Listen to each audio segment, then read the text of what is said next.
नमस्ते आप सभी को। आज हम लोग स्टार्ट करते हैं कोऑर्डिनेट जियोमेट्री। तो कोऑर्डिनेट जियोमेट्री जो है बहुत ही इंपॉर्टेंट और बहुत स्कोरिंग टॉपिक है, दोनों आपके जेई मेंस और जेई एडवांस्ड के रेस्पेक्ट में। तो ये टॉपिक को जो है हम लोग बहुत अच्छे से कवर करेंगे। तो इसमें क्या क्या आता है, straight line, circle, parabola, ellipse, hyperbola. तो हम लोग आज स्टार्ट करेंगे स्ट्रेट लाइन का चैप्टर से, लेकिन स्ट्रेट लाइन के भी डिटेल में जाने से पहले, कि इक्वेशन ऑफ स्ट्रेट लाइन ये सब के डिटेल में जाने से पहले कुछ जो बेसिक चीज़ें हैं जो आप लोग को पता होना चाहिए और जिस पर कि क्वेश्चन सारे बेस्ड भी होते हैं, तो उन सबको रिव्यू करेंगे। जैसे कि ऑर्थो सेंटर क्या होता है, सर्कम सेंटर क्या होता है, सेंट्रोइड क्या होता है, ये सारा चीज़ को हम लोग जो है आज के लेक्चर में रिव्यू करते हैं।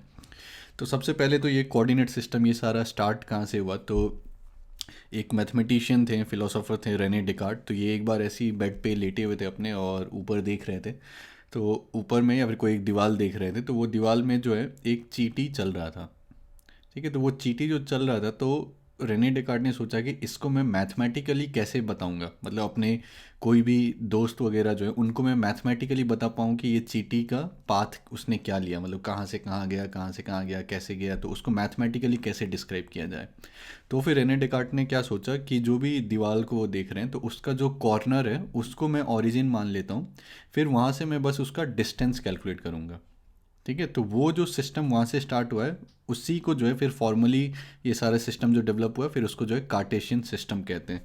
तो इसमें क्या होता है कि हम लोग स्टार्ट करते कि कोई एक रेफरेंस पॉइंट होता है। तो मान लो कि यहाँ पर जैसे ये रेफरेंस पॉइंट है, तो इसको हम लोग बोल देते हैं ओरिजिन 0,0। आई होप ये सारा चीज़ आप लोग को पता है, ये बस हम लोग एक छोटा सा रिव्यू कर रहे हैं ये सारा चीज़ को। तो ये ओरिजिन हो गया। फिर एक तरफ जो है, तो ये एक प्लेन हम लोग कंसिडर कर रहे हैं, है ना। तो प्लेन में जितने भी पॉइंट्स है उसको यूनिकली डिस्क्राइब करने के लिए हम लोगों ने दो परपेंडिकुलर डायरेक्शन ले लिया, एक को एक्स एक्सिस बोल दिया, एक को वाई एक्सिस बोल दिया। अब जो भी राइट साइड में यहाँ पर जा रहे हैं वो सारे पॉजिटिव पॉइंट्स हो गए, तो ये positive part of x axis, और जो भी लेफ्ट साइड में जा रहे हैं वो negative side of x axis. ठीक है, और जो ऊपर जा रहे हैं positive part of y axis, जो नीचे जा रहे हैं negative part of y axis. तो इसमें अब मान लो कोई भी ये पॉइंट मेरे को डिस्क्राइब करना है। ठीक है, तो मैं देखूंगा कि मेरे को इधर कितना जाना है एक्स एक्सिस के डायरेक्शन में। तो मान लो कि इसको मैंने 1 यूनिट बोल दिया। अब यूनिट जो है वो अपने हिसाब से डिफाइन कर सकते हैं, 1 सेंटीमीटर हो, 1 मीटर हो, जो जो भी आपका यूनिट है, तो वो एक यूनिट जो है फिर उसी को लेके हम लोग बढ़ेंगे। तो इसमें बोला कि 4 यूनिट इधर जाओ एक्स एक्सिस के डायरेक्शन में, फिर 3 यूनिट जो है ऊपर जाओ, ये मतलब कि वाई एक्सिस के डायरेक्शन में, तो हम लोग यहाँ पर पहुँच जाएंगे। तो ये जो 4 और 3 हम लोगों ने बोला, तो उसी को जो है हम लोग कोऑर्डिनेट बोलते हैं इसका। ठीक है, ये पॉइंट का ये जो एक्स कोऑर्डिनेट है वो 4 है और जो वाई कोऑर्डिनेट है वो 3 है। ठीक है, अब ऐसे ही कोई भी जनरल पॉइंट ले लो, मान लो कि पी अल्फ़ा बीटा, है ना। तो उसमें कोई मतलब ये क्या बोल रहा है कि एक्स जो एक्स एक्सिस का जो डायरेक्शन है उसमें अल्फ़ा यूनिट जाओ, है ना। अगर नेगेटिव है तो इस तरफ जाएगा, अगर पॉजिटिव है तो इस तरफ जाएगा, और फिर जो भी वाई एक्सिस का डायरेक्शन है उसमें बीटा यूनिट, अगेन अगर पॉजिटिव है तो ऊपर जाएगा, अगर नेगेटिव है तो नीचे जाएगा। ठीक है, अब ऐसे ही ये जो चार हमारे मतलब ये जो एक्सिस हैं, तो इसने इन्होंने प्लेन को जो है 4 पार्ट में डिवाइड कर दिया, जिसको कि हम लोग क्वाड्रेंट कहते हैं, है ना। ये क्वाड मतलब 4, तो क्वाड्रेंट। ठीक है, तो क्वाड्रेंट ये 1 हो गया, ये 2 हो गया, ये 3 हो गया, ये 4 हो गया। अब ये सब में क्या देख सकते हैं आराम से कि क्वाड्रेंट 1 में क्या होगा कि यहाँ पर x जो है वो भी ग्रेटर देन जीरो है ना। x कोऑर्डिनेट जो x भी ग्रेटर देन जीरो होगा, y भी ग्रेटर देन जीरो होगा। अगर क्वाड्रेंट 2 में आते हैं तो x जो है लेस देन जीरो होगा, y जो है ग्रेटर देन जीरो होगा, है ना, जो यहाँ पर लिखा है। फिर यहाँ पर आएंगे तो x जो है वो भी लेस देन जीरो है, y जो है वो भी लेस देन जीरो है। फिर क्वाड्रेंट 4 में ये y जो है वो लेस देन जीरो है, x जो है ये ग्रेटर देन जीरो है।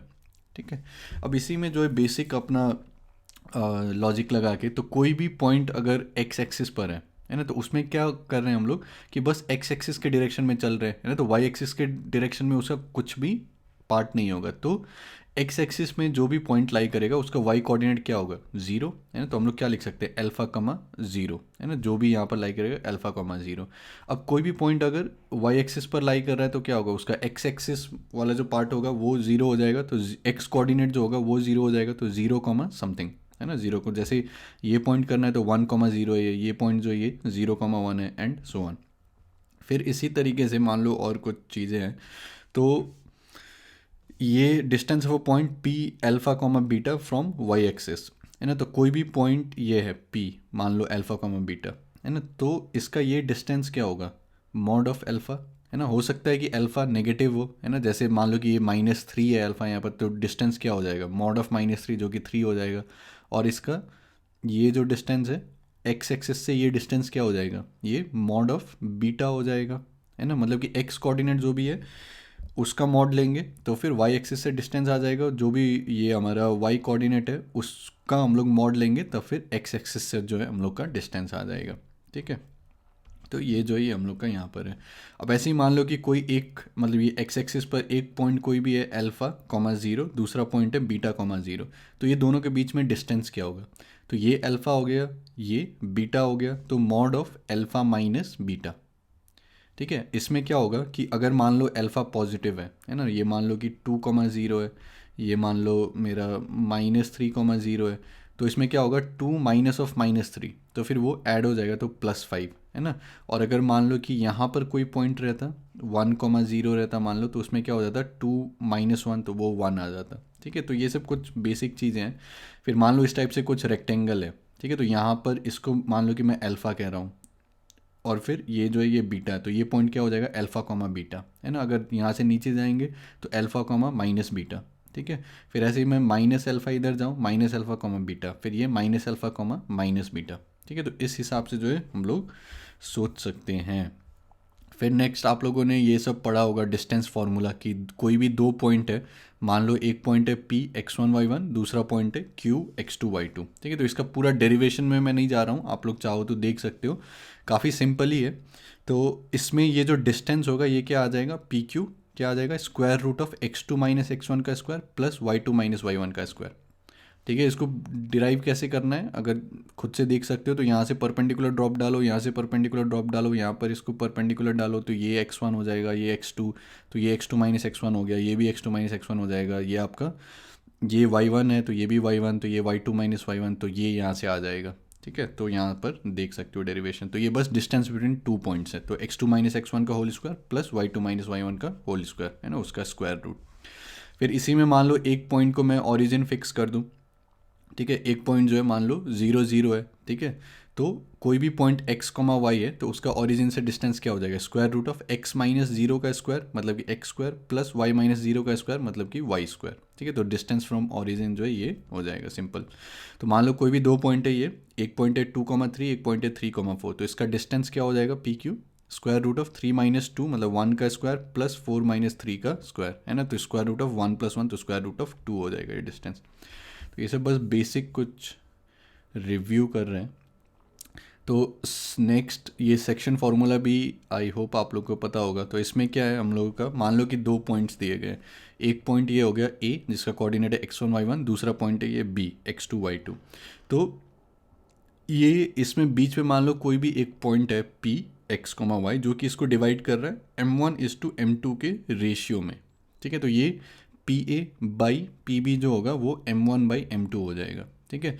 तो इस केस में अगर मेरे को इसका कोऑर्डिनेट लिखना है x, y लिखना है कि ये पॉइंट P का कोऑर्डिनेट क्या होगा, तो उसमें क्या करते हैं हम लोग कि m1 times x2 plus m2 times x1 divided by m1 plus m2, है ना। ये x कोऑर्डिनेट हो जाएगा और y कोऑर्डिनेट क्या होगा m1 times y2 plus m2 times y1 divided by m1 plus m2, ठीक है। तो इसका भी डेरिवेशन यहाँ पर देख सकते हो, अगर कर टाइम है तो फिर आराम से इसको कर सकते हैं। यहाँ से परपेंडिकुलर ड्रॉप डालो, यहाँ से परपेंडिकुलर ड्रॉप डालो, यहाँ से डालो, ये सारे कोऑर्डिनेट्स को लिखो यहाँ पर कि ये ए क्यू जो है x माइनस x1 हो जाएगा, ये जो है आपका ये पूरा x2 है, ये x है तो x2 माइनस x हो जाएगा, ठीक है। सिमिलरली इसका आ जाएगा PQ आ जाएगा, BC आ जाएगा, फिर ये वाला जो ट्रायंगल है PQA और ये जो ट्रायंगल है BC P, तो ये सिमिलर आ जाएगा, ठीक है। ये 90 डिग्री, ये 90 डिग्री, ये एंगल इक्वल, तो ये एंगल और ये एंगल इक्वल हो जाएगा, तो सिमिलर आ जाएगा। फिर करस्पॉन्डिंग साइड्स का आप लोग रेशियो ले लो, तो फिर वहाँ से जो है आराम से हम लोग इसको डिराइव कर सकते हैं, ठीक है। तो डेरिवेशन देखना है तो खुद से कर लो, नहीं तो फॉर्मूला कैसे अप्लाई करते हैं वो जानना ज़्यादा ज़रूरी है, ठीक है। अब इसी को थोड़ा सा और डिटेल में एक बार देख लेते हैं। तो इसमें क्या है कि ये बोलना बहुत ज़रूरी है कि किस तरीके से डिवाइड, तो मान लो कि coordinate of point P which divides AB in the ratio m:n, ठीक है। तो ये बहुत इंपॉर्टेंट है कि किस तरीके से बोला गया है, AB बोला गया है या फिर BA बोला गया है। तो इसका मतलब क्या है कि coordinates of point P which divides AB in the ratio m:n। तो इसमें क्या हो गया कि ये जो A है x1 y1 है, ये मान लो B है x2 y2, तो इसमें कोई भी पॉइंट P है जो कि AB को डिवाइड कर रहा है, m/n के रेशियो में। तो इसमें क्या हो जाएगा कि PA/PB जो है वो m/n होगा, ठीक है, m/n होगा।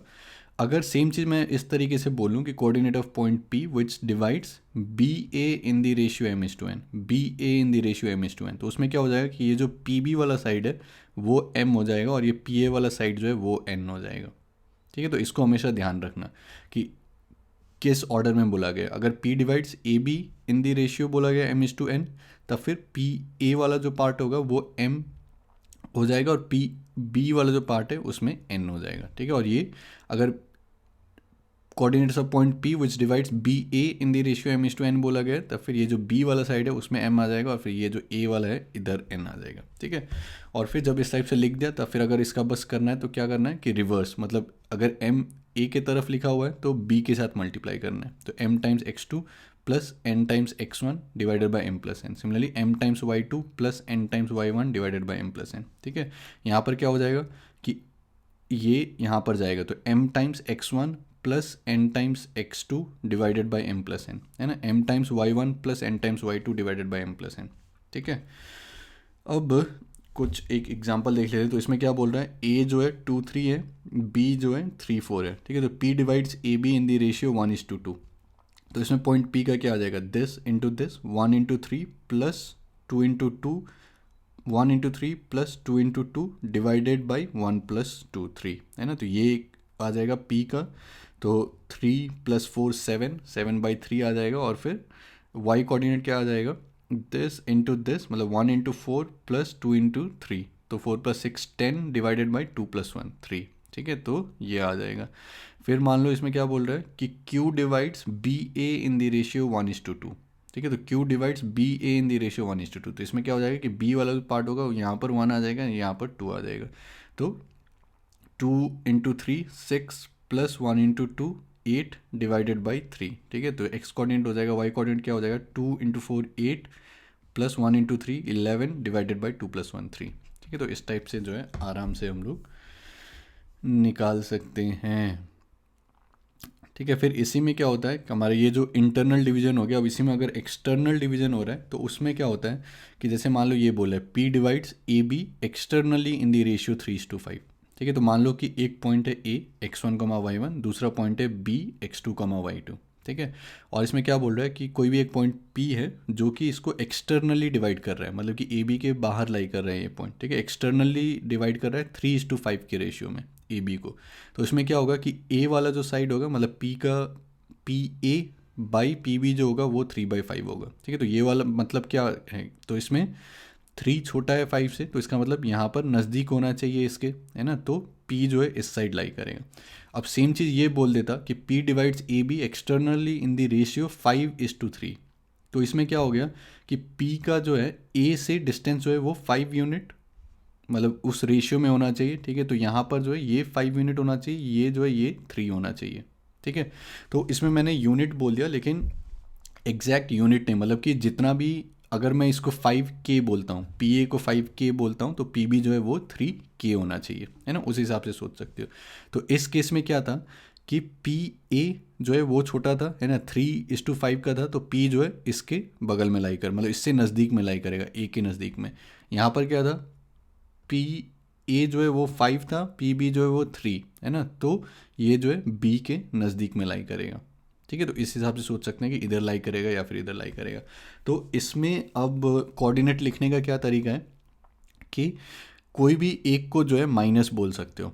तो इसका मतलब क्या है कि जैसे इन जनरल पहले देख लेते हैं यहाँ पर कि मान लो A जो है x1 y1 है, B जो है x2 y2 है, ठीक है। और इसमें कोई भी पॉइंट P है जो कि AB को एक्सटर्नली डिवाइड कर रहा है m/n के रेशियो में। तो P का क्या आ जाएगा कोऑर्डिनेट कि m टाइम्स x2, है ना, हमेशा ये ऑपोजिट लेना है कि m यहाँ पर क्या है, A के लिए दिया हुआ है ना, तो m का B के साथ लेना है, तो m टाइम्स x2, फिर इसको जो है मान लो कि मैंने माइनस ले लिया है ना, तो -n टाइम्स x1, फिर डिवाइडेड बाय m-n, ठीक है।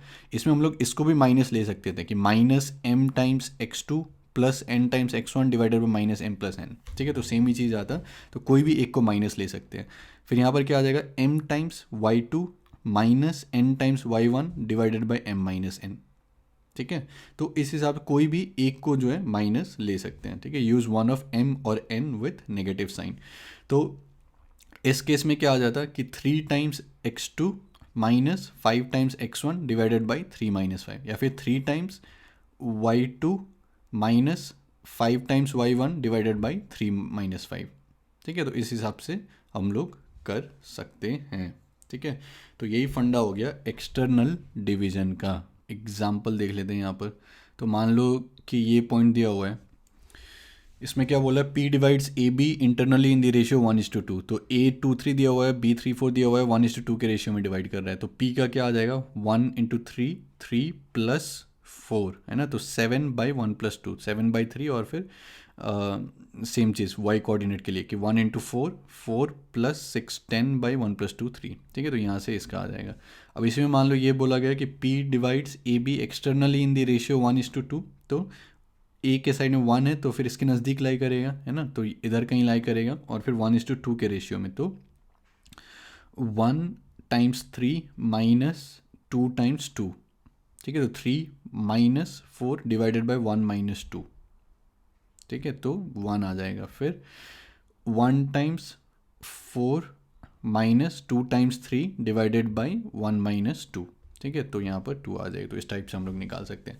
अब इसी का ये जो इंटरनल डिवीज़न है, तो उसमें जो है एक स्पेशल केस है, अगर ये जो m और n जो है इक्वल हो जाए, मतलब 1:1 के रेशियो में इसको डिवाइड कर रहा है, ठीक है। मतलब AM/MB जो है वो इक्वल है, ठीक है। तो इसमें 1:1 के रेशियो में डिवाइड कर रहा है। तो उसमें क्या हो जाएगा, 1 times x2 + 1 times x1 divided by 1 + 1, मतलब कि x1 + x2 डिवाइडेड बाई 2, है ना। फिर 1 times y2 + 1 times y1 divided by 1 + 1, ठीक है। तो y1 + y2 डिवाइडेड बाई 2। अब इंटरनल जो ये डिवीज़न हो रहा है उसमें कोई भी रेशियो हम लोग ले सकते हैं, मतलब m/n जो है कुछ भी रेशियो हम लोग जो है ले सकते हैं। लेकिन एक्सटर्नल डिवीज़न में जो है 1:1 का रेशियो पॉसिबल नहीं होगा, है ना। वो समझ में आता है, क्योंकि ये पॉइंट A है, ये पॉइंट B है। तो अगर एक्सटर्नली लाई कर रहा है तो या तो B के नज़दीक लाई करेगा या तो A के नज़दीक लाई करेगा। तो ऐसा तो नहीं हो सकता है कि दोनों के इक्वली नज़दीक लाई करेगा, है ना। तो इंटरनल में पॉसिबल है, लेकिन एक्सटर्नल में जो है 1:1 का जो डिवीज़न है वो पॉसिबल नहीं है, ठीक है। अब नेक्स्ट हम लोग कुछ और इम्पॉर्टेंट चीज़ों में आते हैं, ठीक है। ट्रायंगल का कुछ कुछ, तो जैसे सेंट्रॉइड क्या होता है, मीडियन क्या होता है, फिर उसके बाद आपका ऑर्थोसेंटर क्या होता है, सरकम सेंटर क्या होता है, ये सारा चीज़। तो इस पर काफ़ी सारे क्वेश्चंस पूछे जाते हैं, तो काफ़ी इम्पॉर्टेंट टॉपिक है, ठीक है। तो सबसे पहले तो स्टार्ट करते हैं बेसिक नोटेशंस के साथ। तो इसमें क्या है कि मान लो हमारे पास ये ट्रायंगल ए बी सी है, तो इसको इस टाइप से रिप्रेजेंट करते हैं, capital A, capital B, capital C. तो ए का जो ऑपोजिट साइड है, तो इसका जो लेंथ है उसको हम लोग स्मॉल ए से रिप्रेजेंट करते हैं, ठीक है। तो बी सी जो स्मॉल ए हो गया। फिर ये सी का जो ऑपोजिट साइड हो गया, तो ये ए बी, ये स्मॉल सी हो गया। फिर ये जो बी का ऑपोजिट साइड इधर है ए सी, ये स्मॉल बी हो गया, ठीक है। तो ये जो ए बी सी है, कैपिटल ए बी सी, इसको हम लोग क्या कहते हैं, वर्टिसेस या फिर एंगल्स। तो एंगल्स को या तो एंगल बी ए सी लिखो, या फिर बस एंगल ए बोल सकते हैं, है ना। या फिर एंगल ए सी बी लिखो, या फिर एंगल सी, उस टाइप से बोल सकते हैं। और ये स्मॉल ए, स्मॉल बी, स्मॉल सी, तो कैपिटल ए का जो ऑपोजिट साइड है उसका साइड लेंथ स्मॉल बी, ये जो बी है इसका ऑपोजिट जो है वो स्मॉल बी, और फिर ये जो सी है इसका जो भी ऑपोजिट है वो हमारा यहाँ पर साइड लेंथ हो गया, ठीक है। अब मीडियन हम लोग किसको कहते हैं, मीडियन। तो मान लो कि जैसे ये 3 हमारे वर्टिसेस हैं, है ना, ए बी सी। तो मैंने क्या किया कि ये जो बी सी का मिड पॉइंट है, ठीक है, उसको और ये जो ऑपोजिट वाला वर्टिसेस है ए, इसको ज्वाइन कर दिया, ठीक है। तो ये जो ज्वाइन कर रहा है इसको हम लोग मीडियन कहते हैं। तो line joining vertex with mid point of opposite side, ठीक है। तो इसमें बी एम और सी एम जो है वो इक्वल है, ठीक है। तो अब इसी तरीके से मीडियंस और भी आ जाएंगे। तो एक अगर मान लो कि मैंने इसको वर्टेक्स लिया बी को, और फिर ये जो ए सी का मिड पॉइंट है उसके साथ ज्वाइन कर दिया, ठीक है। तो यहाँ पर क्या किया कि इसको लिया हम लोगों ने मान लो यहाँ से, और फिर इसका जो भी मिड पॉइंट है वहाँ पर ज्वाइन कर दिया, ठीक है। तो ये हमारा दूसरा मीडियन हो गया, ठीक है। फिर सिमिलरली यहाँ पर तीसरा मीडियन आ जाएगा हम लोगों का। तो इस टाइप से जो 3 मीडियंस आ जाएंगे, सॉरी, तो इस टाइप से 3 मीडियंस हमारे पास आ जाएंगे, ठीक है। तो इसको इस टाइप से देखना था, यहाँ पर इंटरसेक्ट करेगा, ठीक है, तो इसको बेटर मैंने यहाँ पर दिखाया है। तो ए से अगर मान लो कि आपने यहाँ पर मीडियन डाला, ठीक है, तो ये मान लो कि बी सी का मिड पॉइंट है M1, ठीक है, तो ए से हम लोगों ने ज्वाइन किया तो ये एक पहला मीडियन हो गया। फिर ये ए सी का मिड पॉइंट लिया, ठीक है, तो बी से ज्वाइन किया तो ये दूसरा मीडियन हो गया। फिर ये ए बी का मिड पॉइंट लिया और सी के साथ जो है इसको ज्वाइन कर दिया, ठीक है, तो ये तीसरा मीडियन हो गया। ठीक है, ये तीनों जो है वो तीनों एक पॉइंट पर मिलते हैं, ठीक है, एक पॉइंट पर इंटरसेक्ट करते हैं, और वो जो पॉइंट ऑफ इंटरसेक्शन है उसको जो है हम लोग सेंट्रॉइड कहते हैं। ठीक है, point of concurrency of median. ठीक है, कॉन्करेंसी मतलब हमारे पास ये तीन लाइंस है और तीनों जो है एक ही पॉइंट पर इंटरसेक्ट कर रहे हैं, है ना, तो इसको जो है हम लोग सेंट्रॉइड कहते हैं।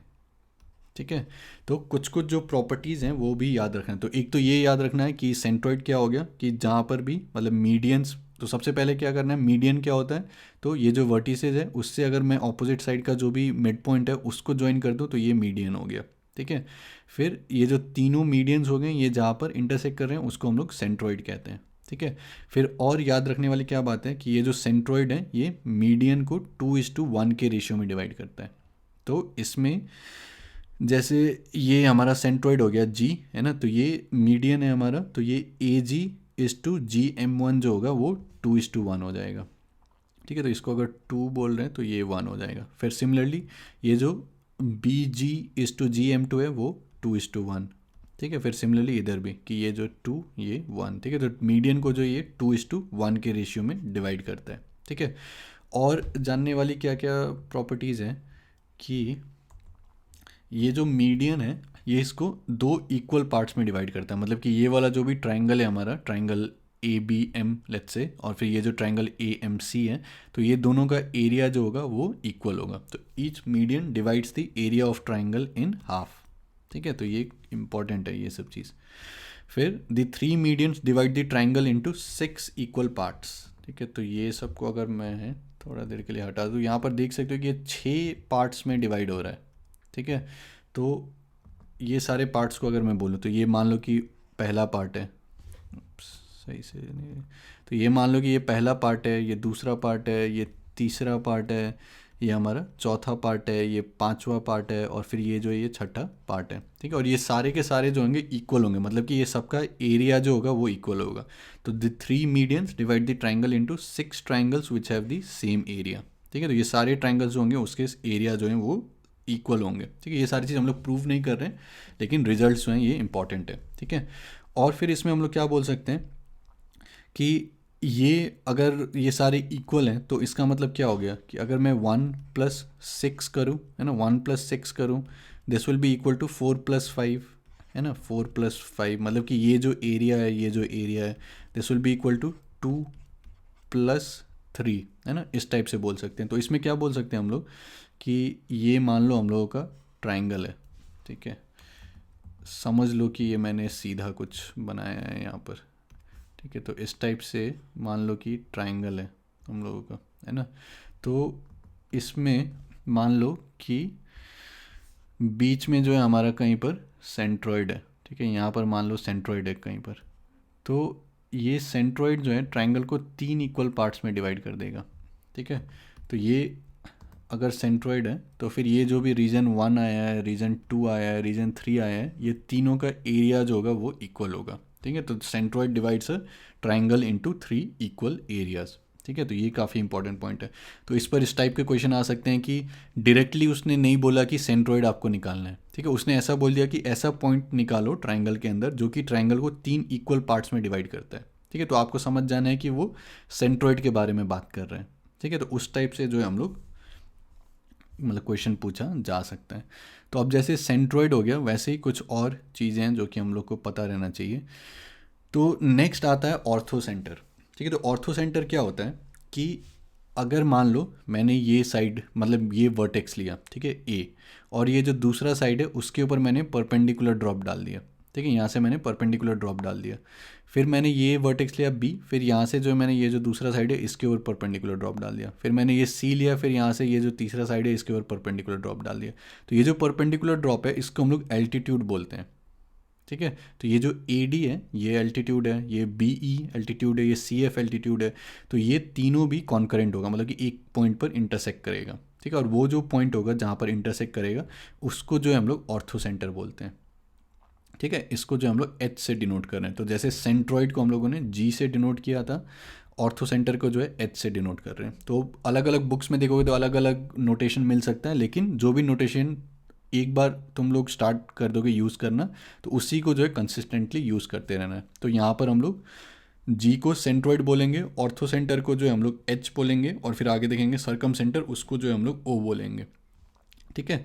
तो आई होप ये समझ में आ गया होगा आप लोग को कि यहाँ से एल्टीट्यूड ड्रॉप किया, एल्टीट्यूड ड्रॉप किया, तो ये तीनों एल्टीट्यूड जो हैं जहाँ पर इंटरसेक्ट करते हैं उसको जो है हम लोग ऑर्थो सेंटर बोल सकते हैं, ठीक है। तो ये सब प्रॉपर्टीज़ यूज़ करके जो है क्वेश्चन पूछा जा सकता है ना। जैसे ये लाइन का मान लो इक्वेशन दे दिया, फिर बोला ये लाइन का इक्वेशन निकालो या फिर जो भी, तो उसमें ये सब समझना पड़ेगा कि ये जो होगा ये इसके ऊपर परपेंडिकुलर होगा, तो इसका स्लोप जो है मल्टीप्लाई करेंगे तो -1 आ जाएगा एंड सो ऑन।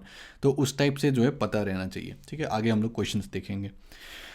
तो सेंट्रोइड हो गया, ऑर्थो सेंटर हो गया, नेक्स्ट जो है हमारे पास सरकम सेंटर। तो सरकम सेंटर का मतलब क्या है कि मान लो ये जो बी सी साइड है, ठीक है, यहाँ से मैंने क्या किया, परपेंडिकुलर बाइसेक्टर यहाँ पर डाला, ठीक है। परपेंडिकुलर बाइसेक्टर मतलब क्या कि ये जो बी सी है इसके साथ ये परपेंडिकुलर होना चाहिए और फिर इसको बाइसेक्ट भी करना चाहिए, है ना। तो जैसे ये मान लो कि बी सी है तो इसके साथ तो परपेंडिकुलर ये भी होगा, ये भी होगा, ये भी होगा, मतलब इनफाइनाइट लाइन्स आ जाएंगे जो कि इसके साथ परपेंडिकुलर है।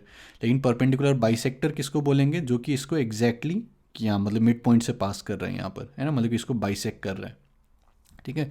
तो अगर ये एक परपेंडिकुलर बाइसेक्टर हो गया, ये मान लो कि ये वाला जो ए बी है इसके लिए परपेंडिकुलर बाइसेक्टर ये हो गया, मिड पॉइंट से यहाँ पास कर रहा है और इसके ऊपर परपेंडिकुलर है, और फिर तीसरा जो ये साइड है इसके ऊपर ये परपेंडिकुलर बाइसेक्टर है, ठीक है। तो ये तीनों परपेंडिकुलर बाइसेक्टर्स जहाँ पर मिलेंगे, ठीक है, उसको जो है हम लोग सरकम सेंटर बोलेंगे, ठीक है। तो point of concurrency of perpendicular bisector of the sides, ठीक है। ये सब अगर सब पहली बार सुने तो लगेगा कि बहुत ज़्यादा कुछ हो रहा है, लेकिन जैसे जैसे करते जाओगे और कुछ क्वेश्चंस प्रैक्टिस करोगे तो बहुत फेमिलियर हो जाओगे, है ना। तो सरकम सेंटर इसको क्यों बोल रहे हैं, क्योंकि अगर हम लोग एक सर्कल ड्रॉ करते हैं जो कि ये तीनों साइड से पास कर रहा है, मतलब तीनों वर्टिसेस से पास कर रहा है, ठीक है, इस टाइप से कि यहाँ से ए से भी पास कर रहा है, बी से पास कर रहा है, सी से पास कर रहा है, तो ये सर्कल का जो सेंटर होगा वो ये पॉइंट होगा, ठीक है। तो इसीलिए जो इसको सरकम सेंटर कहते हैं। अब ये भी समझ सकते हो कि जैसे ये बी सी क्या हो गया, सर्कल का एक कॉर्ड हो गया, तो सेंटर से अगर हम लोग कॉर्ड के ऊपर परपेंडिकुलर ड्रॉप डालते हैं तो फिर वो उसको बाइसेक्ट कर देता है, तो ये यहाँ पर बाइसेक्ट हो जाएगा, ये भी यहाँ पर बाइसेक्ट हो जाएगा, ये भी यहाँ पर बाइसेक्ट हो जाएगा, ठीक है। तो ये circle of triangle A B C हम लोग इसको बोलते हैं। और फिर ये जो पॉइंट आ गया इंटरसेक्टिंग वाला परपेंडिकुलर बाइसेक्टर्स का, उसको सरकम सेंटर कहते हैं। और फिर ये कोई भी मतलब ये जो हमारा सरकम सेंटर आया है उसको उसका डिस्टेंस निकाल लो कोई भी एक वर्टिसेस से, है ना। तो या तो ओ ए निकाल लो, या तो ओ सी निकाल लो, या तो ओ बी निकाल लो, तो जो भी आएगा वो क्या हो गया, रेडियस हो गया ये सर्कल का, है ना। तो सरकम सर्कल का रेडियस क्या हो गया, सरकम रेडियस, ठीक है। तो आई होप आप लोग को समझ में आ गया होगा। सबसे पहले सेंट्रॉइड देखा हम लोगों ने कि जहाँ पर मीडियंस इंटरसेक्ट करते हैं वो सेंट्रॉइड हो गया। फिर ये जो एल्टीट्यूड्स हैं, है ना, मतलब कि एक वर्टिसेस से दूसरे के ऊपर परपेंडिकुलर डाला हम लोगों ने, तो वो जहाँ पर इंटरसेक्ट करता है वो ऑर्थो सेंटर हो गया। और फिर जहाँ पर ये सारे परपेंडिकुलर बाइसेक्टर्स इंटरसेक्ट करते हैं वो जो है वो हमारा सरकम सेंटर हो गया, है ना। तो ये एल्टीट्यूड और इसके साथ जो है कंफ्यूज मत होना, है ना। यहाँ पर हम लोग क्या कर रहे हैं कि यहाँ से अगर मैं परपेंडिकुलर ड्रॉप डालता हूँ इसके ऊपर, है ना, इसके ऊपर मान लो कि मैंने परपेंडिकुलर ड्रॉप डाला, ठीक है, यहाँ से परपेंडिकुलर ड्रॉप डाला, तो इसको जो है हम लोग एल्टीट्यूड बोलेंगे, है ना। ये जो ये हमारा एल्टीट्यूड हो गया, लेकिन ज़रूरी नहीं है कि ये मिड पॉइंट से पास करे, है ना। तो ज़रूरी नहीं है कि ये परपेंडिकुलर बाइसेक्टर हो। तो परपेंडिकुलर बाइसेक्टर और ये जो एल्टीट्यूड है इसके ऊपर डिफरेंस समझ में आना चाहिए, ठीक है। तो परपेंडिकुलर बाइसेक्टर जो है वो परपेंडिकुलर है इसके ऊपर, लेकिन मिड पॉइंट से भी पास कर रहा है ना, इसको ये बाइसेक्ट कर रहा है, ठीक है। तो ये सारा चीज़ आई थिंक बहुत सारे लोगों को पहले से आता भी होगा और बहुत सारे लोगों के लिए ये नया होगा, ठीक है। तो मेन इम्पॉर्टेंट जो है वो हमारे यही 3 चीज़ थे, है ना, कि ऑर्थो सेंटर, एच जी ओ, ठीक है। तो ऑर्थो सेंटर, सेंट्रॉइड, सरकम सेंटर, ठीक है। अब इसी के साथ कुछ और चीज़ें भी होती हैं जिनको कि जान लेते हैं। तो सबसे पहले आता है इन सेंटर। तो इन सेंटर का मतलब क्या है कि मान लो मैंने यहाँ से एंगुलर बाइसेक्टर डाला, ठीक है। ये सब डिफरेंस समझ में आना चाहिए कि मान लो ये जो हमारा वर्टिसेस ए है, तो यहाँ पर कुछ भी एंगल ए बन रहा है ना, तो इसको बाइसेक्ट करते हुए जो भी ये स्ट्रेट लाइन जा रहा है, तो एंगुलर बाइसेक्टर मतलब कि ये एंगल को ये बाइसेक्ट कर रहा है। फिर ये मान लो कि ये जो एंगल बी है इसका हम लोगों ने बाइसेक्टर ड्रॉ किया, ठीक है, जो इसको बाइसेक्ट कर रहा है। फिर ये जो सी है इसको बाइसेक्ट कर रहा है यहाँ पर, ठीक है, इसका एंगुलर बाइसेक्टर। तो ये तीनों एंगुलर बाइसेक्टर जहाँ पर भी मिलते हैं, ठीक है, तो उसको जो है हम लोग इन सेंटर कहते हैं, ठीक है, point of concurrency of angular bisectors, ठीक है।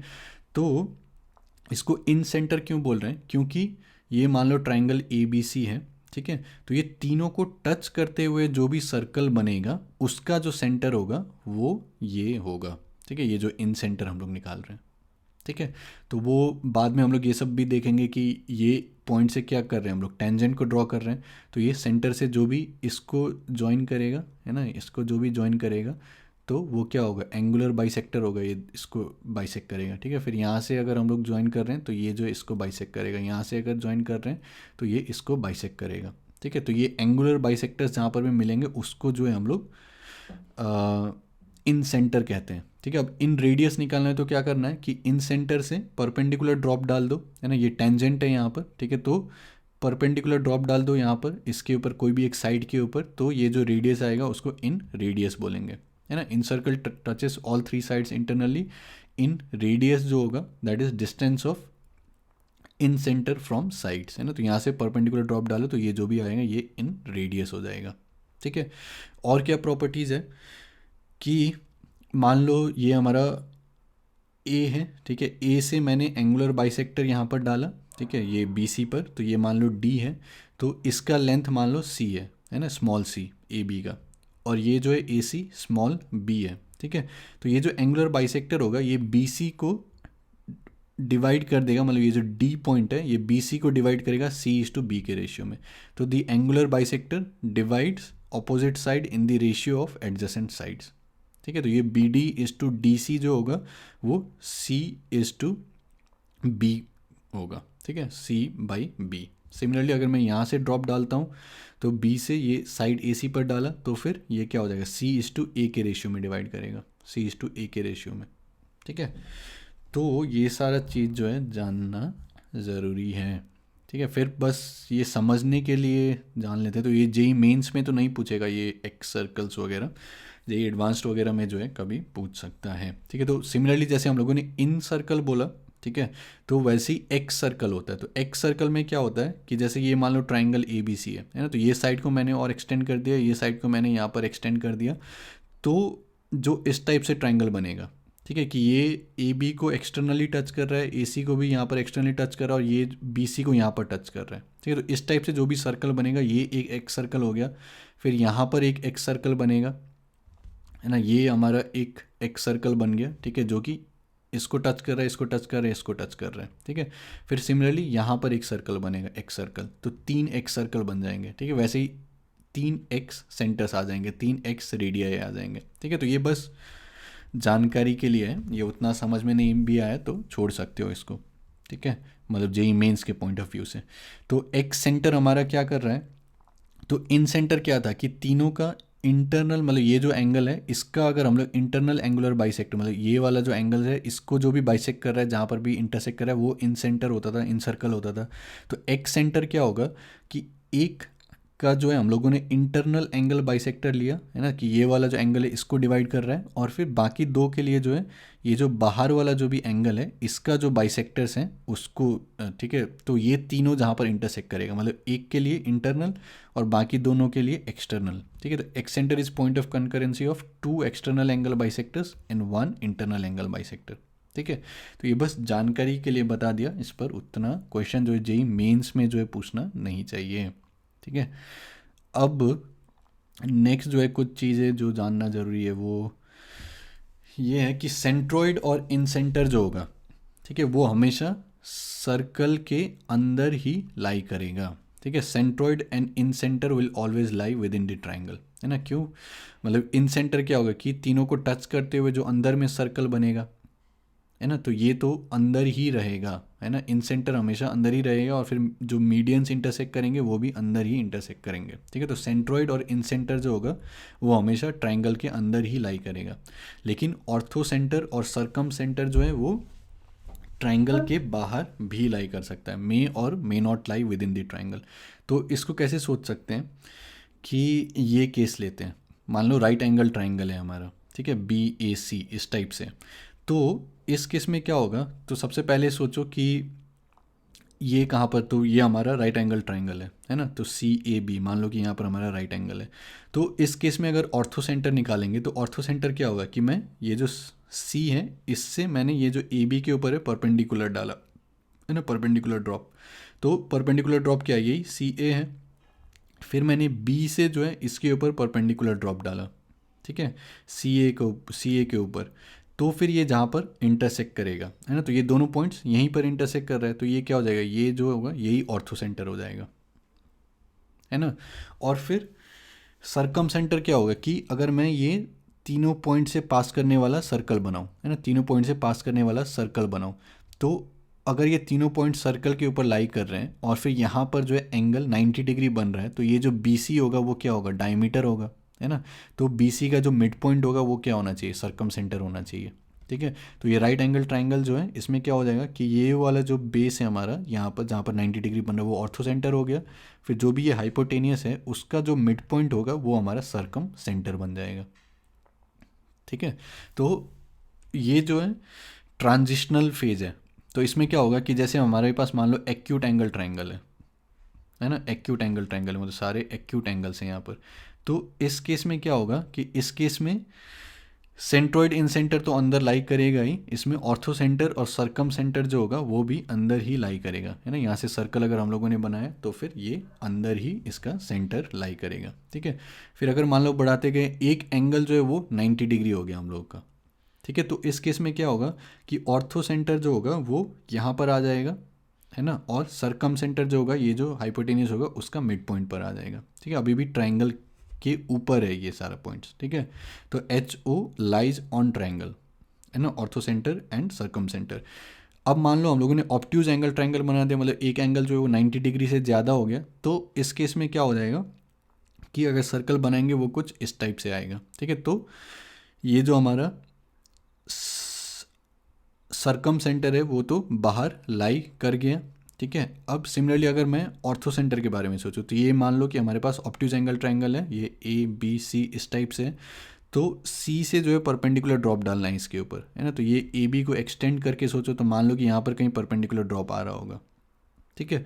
फिर इससे इसके ऊपर परपेंडिकुलर ड्रॉप डालना तो यहाँ पर आएगा कहीं पर, ठीक है। फिर इससे बी से इसके ऊपर परपेंडिकुलर ड्रॉप डालना है तो यहाँ पर कहीं आएगा, तो एच जो है कहीं यहाँ पर लाई करेगा, ठीक है। तो इस हिसाब से सोच सकते हैं कि अगर एक्यूट एंगल ट्राइंगल है तो सारा अंदर लाई करेगा, अगर राइट एंगल ट्राइंगल है तो फिर ऑर्थो सेंटर जो है वो यहीं पर हो गया, क्योंकि ये एक एल्टीट्यूड हो गया, ये दूसरा एल्टीट्यूड हो गया, तो दोनों जहाँ पर इंटरसेक्ट कर गया तो वहीं पर ऑर्थो सेंटर बन गया।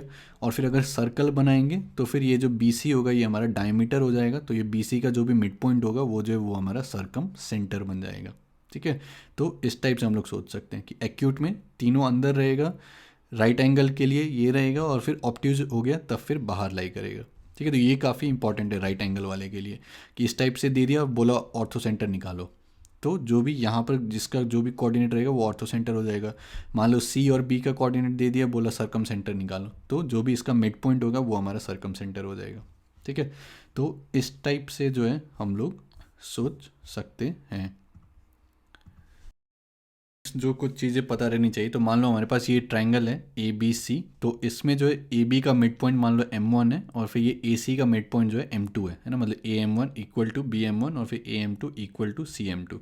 तो इस केस में क्या होगा कि ये जो मिड पॉइंट को ज्वाइन करने वाला जो भी लाइन होगा that will be parallel to this BC base, तो M1 M2 will be parallel to BC, और फिर ये जो M1 M2 होगा दिस विल बी BC/2, ठीक है। तो ये सब क्लास 10 में आप लोगों ने पढ़ा होगा शायद, क्लास 9 क्लास 10 ये सब में।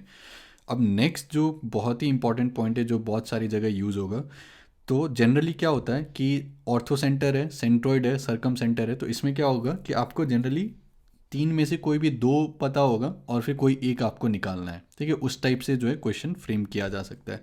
तो एक बहुत ही इंपॉर्टेंट प्रॉपर्टी क्या है कि ये जो एच है और फिर जी है और फिर ओ है, ये तीनों जो है ये हमारे एक ही लाइन पर लाई करेंगे, ठीक है, या फिर कोलिनियर है, ठीक है। और उसमें क्या होगा कि ये मान लो कि एच है, ये मान लो हमारा जी है और ये मान लो ओ है, ठीक है। तो ortho centre, centroid, circum centre.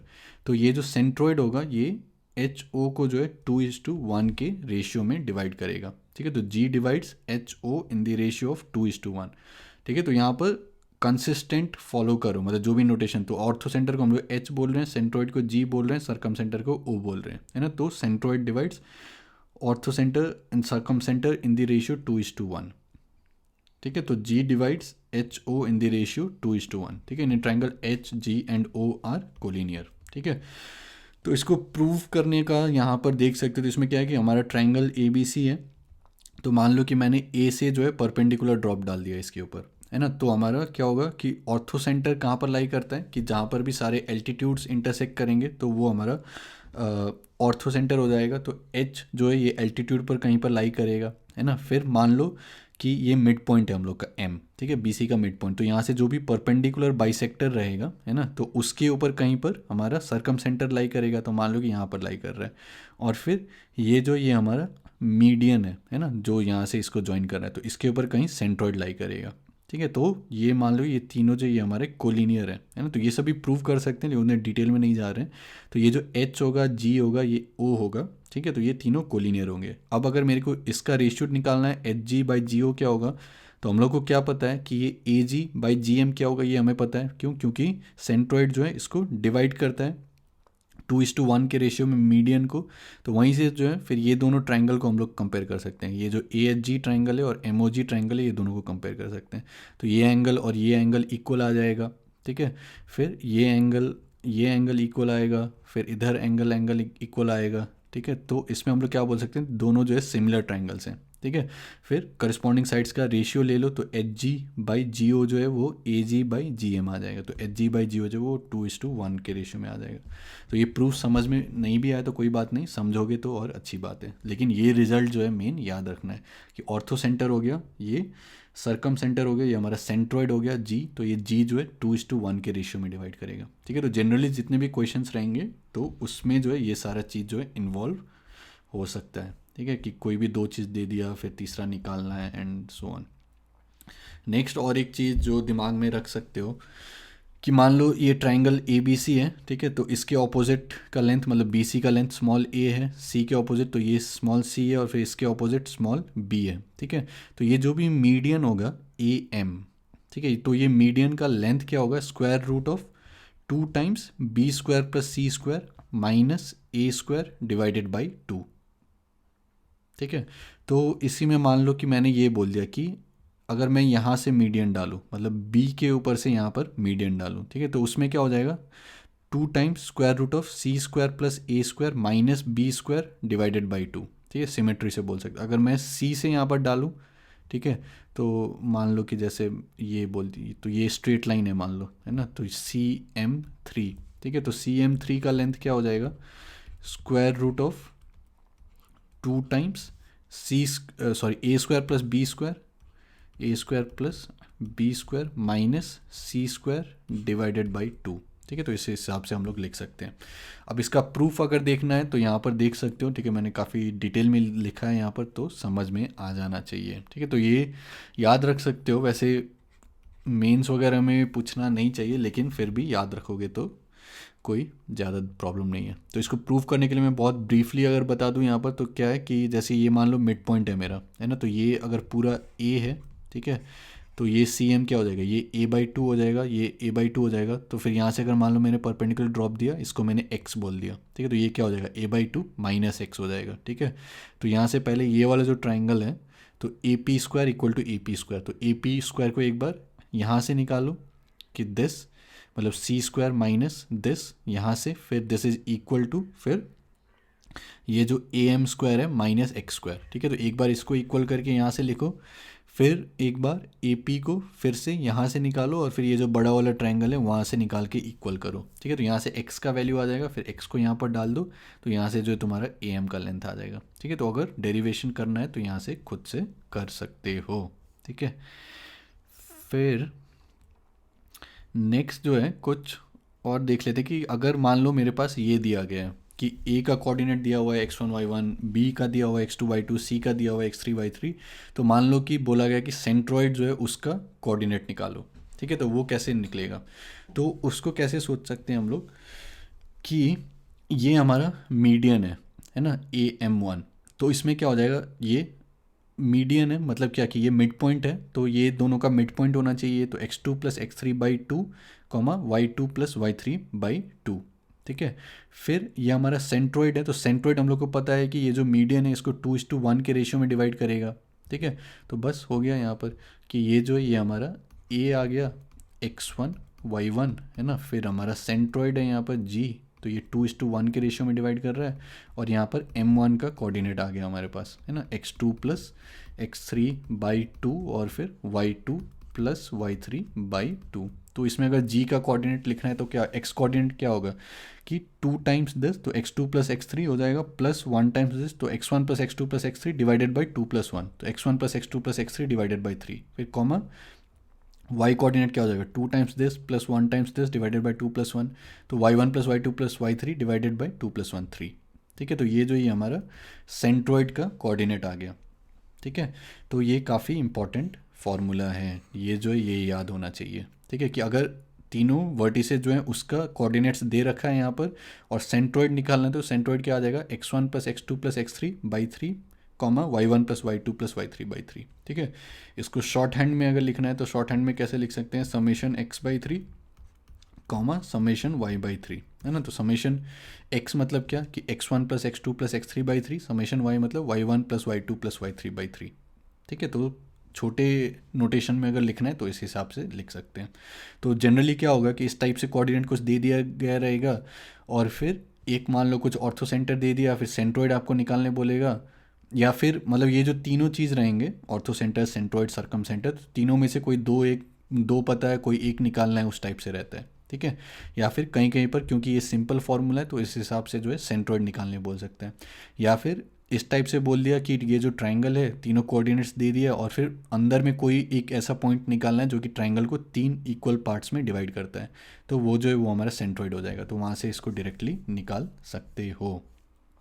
ठीक है, अब नेक्स्ट जो है कुछ हम लोग प्रॉपर्टीज़ देखते हैं। पैरेललोग्राम किसको कहते हैं, रेक्टेंगल किसको कहते हैं, रोम्बस किसको कहते हैं, स्क्वायर किसको कहते हैं। तो सबसे पहले तो पैरेललोग्राम, तो पैरेललोग्राम का मतलब क्या हो गया कि हमारा ए बी है, ये सी डी, तो ए बी सी डी, इसको पैरेललोग्राम कब कहेंगे, जब ये जो ऑपोजिट साइड से हमारे वो पैरेलल हैं एंड इक्वल हैं।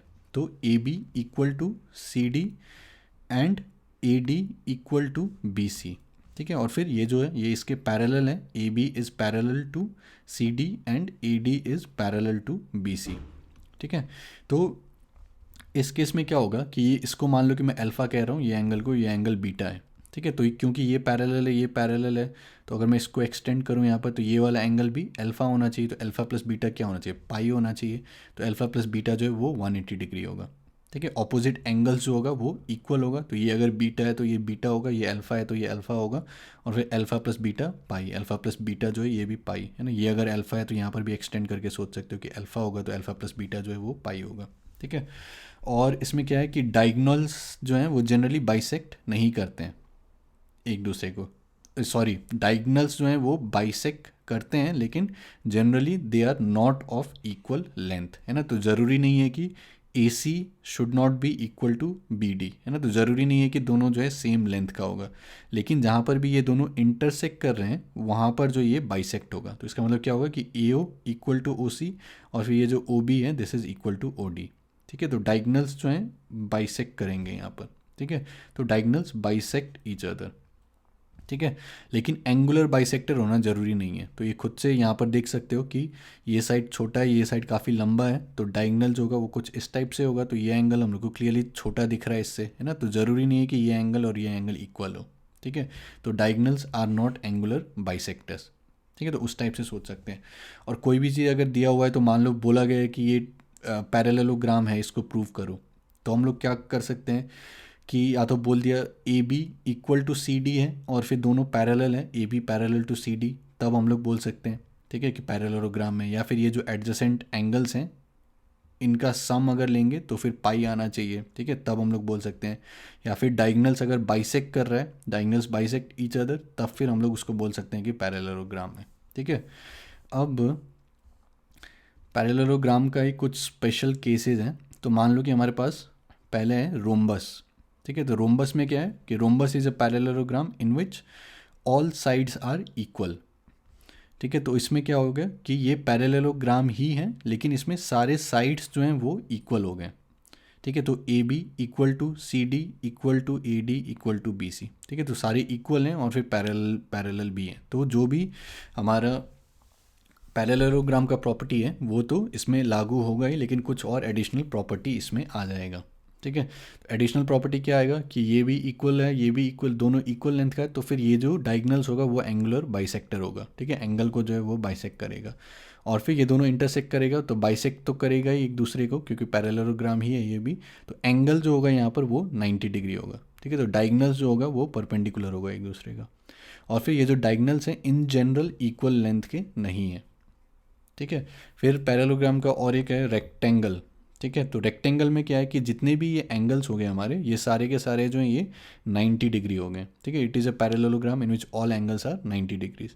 अब इस केस में क्या है कि ये जो डायगनल्स हैं वो इक्वल लेंथ के होने चाहिए, है ना। तो बाइसेक्ट तो करेगा ही, मतलब जो भी आपका रेक्टेंगल का प्रॉपर्टीज पैरेललोग्राम प्रॉपर्टीज़ है वो तो फॉलो होगा ही। एडिशनल यहाँ पर क्या आ गया कि डायगनल्स जो हैं वो इक्वल लेंथ के होंगे, है ना। तो वो ऐसे भी सोच सकते हो कि इसको मान लो कि मैंने ए बोल दिया तो ये ए होना चाहिए, तो ये बी बोल दिया तो ये बी होना चाहिए, तो ये ए है ये बी है, तो ये क्या हो जाएगा square root of A square plus B square. ये बी है ये ए है, तो ये जो होगा ये भी square root of A square plus B square. तो डायगनल्स जो हैं वो इक्वल लेंथ के हो जाएंगे, ठीक है। इन जनरल डायगनल्स जो हैं एंगुलर बाइसेक्टर्स नहीं होंगे, है ना। तो वो खुद यहाँ पर देख सकते हो कि यहाँ पर छोटा है, ये लंबा है, तो ये एंगल छोटा होगा, ये एंगल बड़ा होगा, तो एंगुलर बाइसेक्टर होना जो है वो ज़रूरी नहीं है। स्क्वायर में क्या है कि ये भी पैरेललोग्राम है in which all sides are equal, ठीक है, and all angles are 90 degree. तो ये यहाँ पर जितने भी एंगल्स हैं ये सारे 90 डिग्री हैं, ठीक है। और ये सारे साइड्स जो हैं ये भी इक्वल हैं, ठीक है।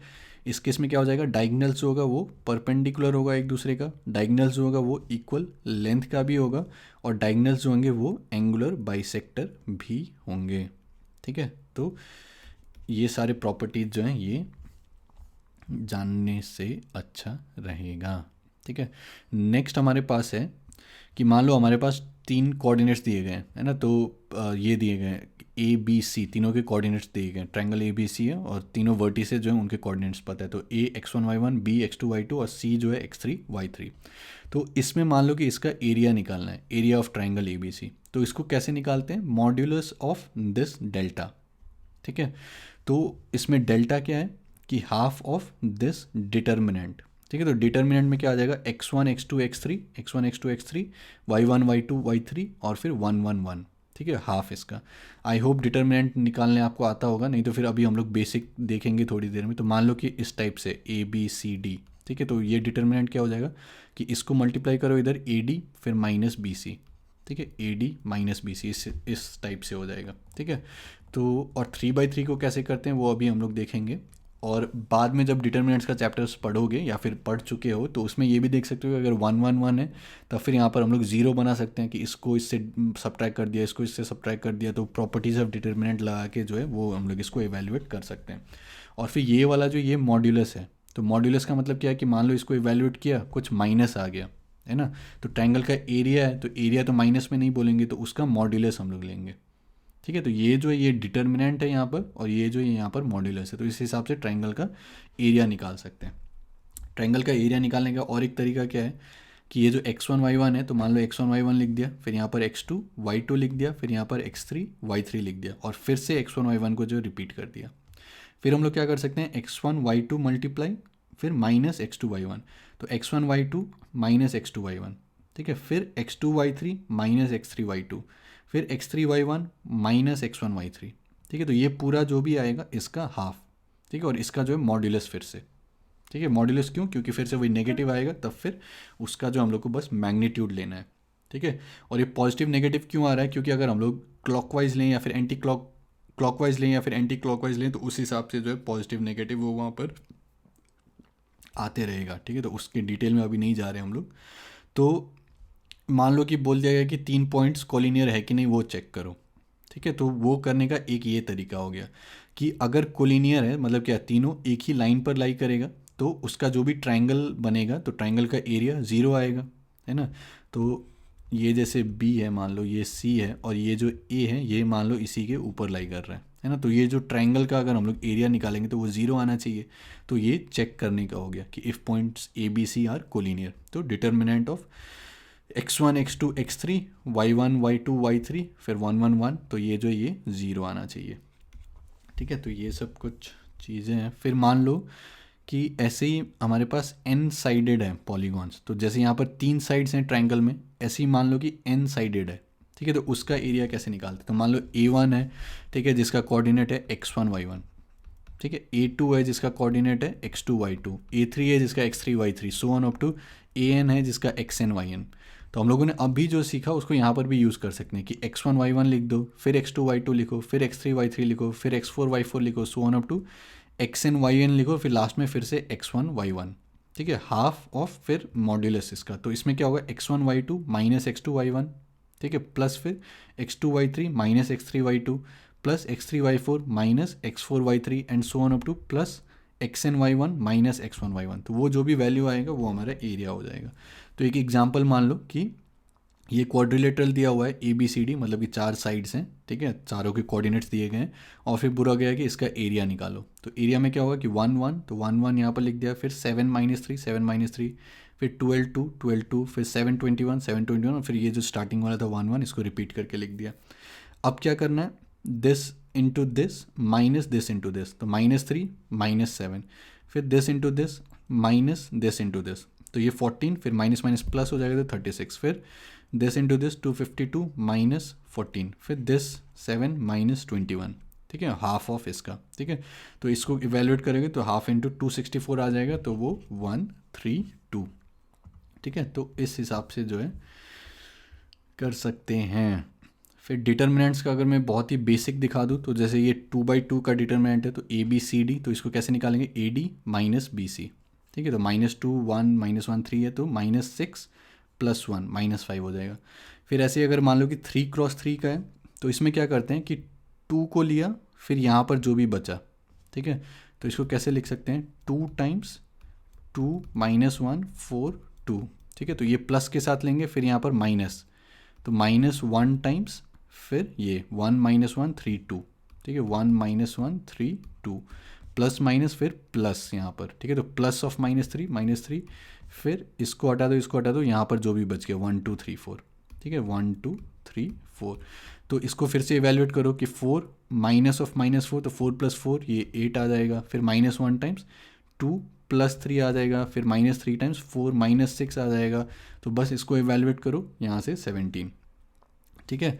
फिर इसको करने का और एक तरीका क्या है कि हम लोग ये जो रो है -2 टाइम्स दिस, मतलब यहाँ पर हम लोग 0 लाने का कोशिश कर रहे हैं, ठीक है। तो 2 - 2 टाइम्स दिस 0 1 -4 हो जाएगा, तो -3 -3, फिर यहाँ पर +2 हो जाएगा, है ना। -2 हम लोग कर रहे हैं, तब मतलब इसमें हम लोग क्या कर रहे हैं कि रो 1 को हम लोग रो 1 -2 टाइम्स रो 2 कर रहे हैं, ठीक है। तो इसमें रो 2 सेम ही रहेगा, बस रो 1 जो है ये चेंज हो जाएगा। फिर हम लोग क्या कर रहे हैं? रो 3 -3 टाइम्स रो 1, ठीक है। तो रो 3 को हम लोग क्या कर रहे हैं?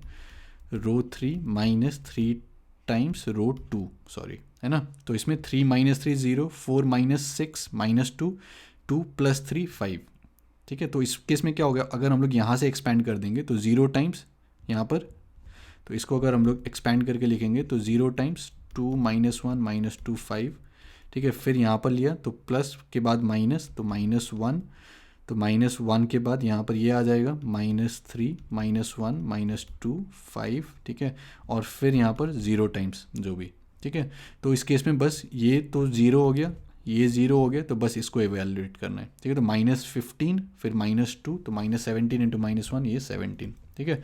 तो ये सब चीज़ अगर बेसिक आता है डिटर्मिनेंट्स का तो बहुत अच्छी बात है, नहीं तो थोड़ा सा सीख लो, नहीं तो फिर जब हम लोग डिटर्मिनेंट्स का देखेंगे तब हम लोग इसको जो है डिटेल में और देखेंगे। ठीक है।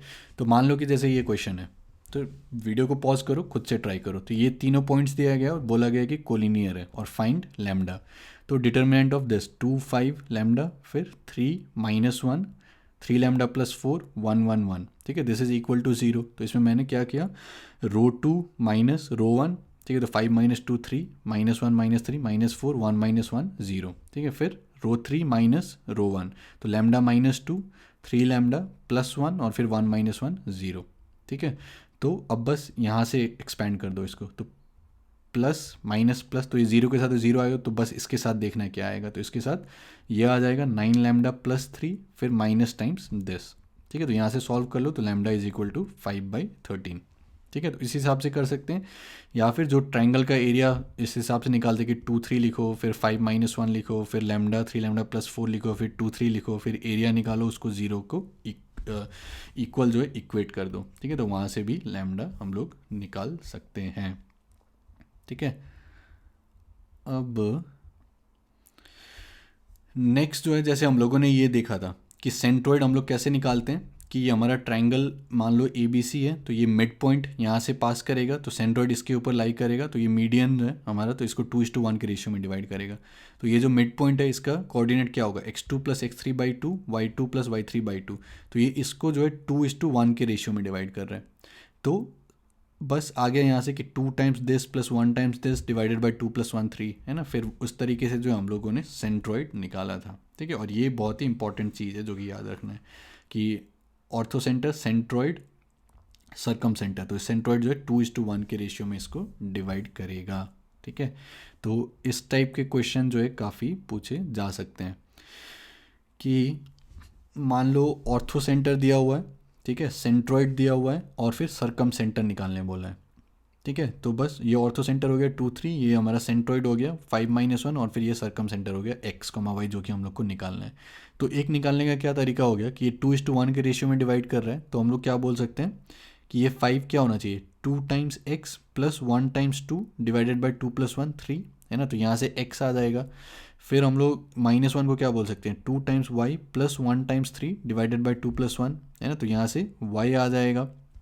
तो इस हिसाब से जो है हम लोग निकाल सकते हैं ना, g divides HO internally in the ratio 2:1। तो ये एक तरीका हो गया, लेकिन इससे भी और एक बेटर तरीका क्या हो गया कि अगर हमारे पास H है, यहाँ पर G है, यहाँ पर O है, तो हम लोग इसको क्या बोल सकते हैं कि ये जो O है ये HG को 3:1 के रेशियो में डिवाइड कर रहा है ना। क्यों, क्योंकि ये जो ये पूरा 3 यूनिट बोल सकते हो इसको, है ना, और ये जो ये 1 यूनिट। तो अगर मैं इस टाइप से बोलता हूँ कि H है, ये G है ना, और फिर ये जो O है, तो ये O जो है इसको 3:1 के रेशियो में डिवाइड कर रहा है, तो ये 3 और फिर ये 1 है ना। तो इसमें डायरेक्टली हम लोग एक्सटर्नल डिवीजन का फॉर्मूला लगा के निकाल सकते हैं। ठीक है, तो इस केस में क्या हो जाएगा कि 3 जो है H वाले के साथ है, तो 3 को इसके साथ मल्टीप्लाई करना पड़ेगा, तो 3 टाइम्स 5 माइनस 1 टाइम्स 2, ठीक है, डिवाइडेड बाई 3 - 1 2। ठीक है, फिर 3 टाइम्स -1 माइनस 1 टाइम्स 3, ठीक है, डिवाइडेड बाई 3 - 1 2। ठीक है, तो यहाँ से जो है डायरेक्टली ये आ जाएगा। ठीक है, तो या तो इस टाइप से कर सकते हैं या फिर इस टाइप से जो है हम लोग आसानी से निकाल सकते हैं। ठीक है, तो जिसको समझ में नहीं आया और एक बार देख लो। तो इसमें बस क्या किया हम लोगों ने, इसको क्या बोला कि ये जो है 2:1 के इंटरनल रेशियो में डिवाइड कर रहा है, तो उस हिसाब से यहाँ पर XY अज्यूम किया, फिर इसको सॉल्व किया। या फिर डायरेक्टली हम लोग क्या बोल सकते हैं, ये जो O है ये इसको 3:1 के रेशियो में एक्सटर्नली डिवाइड कर रहा है, तो सीधा एक्सटर्नल डिवीजन का फॉर्मूला लगा के जो है यहाँ पर सोल्यूशन आ गया हम लोगों का। ठीक है, तो ये कुछ सेकेंड्स जो हैं वो आपके कैलकुलेशन में जो है बचा। तो नेक्स्ट जो है हम लोगों ने जिस तरीके से सेंट्रॉइड का कोऑर्डिनेट निकाला था, ठीक है, तो उस तरीके से हम लोग कोई भी और पॉइंट का निकाल सकते हैं। तो मान लो कि जैसे ये ट्रायंगल ABC है और A से मैंने यहाँ पर BC को ज्वाइन किया, तो ये AD आ गया यहाँ पर। ठीक है, और इसके ऊपर कोई भी एक पॉइंट लाई कर रहा है, तो इसका कोऑर्डिनेट अगर मेरे को निकालना है तो आइडियली मेरे को क्या पता होना चाहिए, एक तो अगर मेरे को ये पता है कि BD/DC का रेशियो क्या है, तो यहाँ पर हम लोग को मान लो A का कोऑर्डिनेट पता है, B का कोऑर्डिनेट पता है, C का कोऑर्डिनेट पता है और K का हम लोग को निकालना है। तो डी का कोऑर्डिनेट निकल जाएगा, है ना, क्योंकि B D is to D C का रेशियो हम लोग को पता है, तो डी का कोऑर्डिनेट निकल जाएगा, है ना, कि दिस इंटू दिस, मतलब जो भी इंटरनल डिवीजन का फॉर्मूला है ये निकल जाएगा। तो जैसे यहाँ पर 1:1 का रेशियो था तो सीधा मिड पॉइंट लेके निकल गया, है ना, तो डी का रेट यहाँ पर कोऑर्डिनेट आ जाएगा। तो डी जैसे ही आ गया, फिर अगर हम लोग को ए के इज टू के डी का रेशियो जो है वो पता है, ठीक है, तो फिर से यहाँ पर इंटरनल डिवीजन का फॉर्मूला आके फिर के आ जाएगा, ठीक है। तो ये एक एग्जांपल था सेंट्रोइड का निकालने का। अब इसी तरीके से जो है हम लोग सारा निकाल सकते हैं, मतलब ऑर्थो सेंटर का निकाल सकते हैं, सरकम सेंटर निकाल सकते हैं, ये सारा चीज़ का कोऑर्डिनेट निकाल सकते हैं। तो इसका डेरिवेशन में पूरा नहीं जा रहे हैं, बस आपको मैं रिजल्ट्स बता दे रहा हूँ, और रिजल्ट्स भी सारा याद रखने का ज़रूरत नहीं है। मतलब मेन जो है ये जो सेंट्रोइड है इसका याद रखना है, क्योंकि ये सारा जगह यूज़ होता है।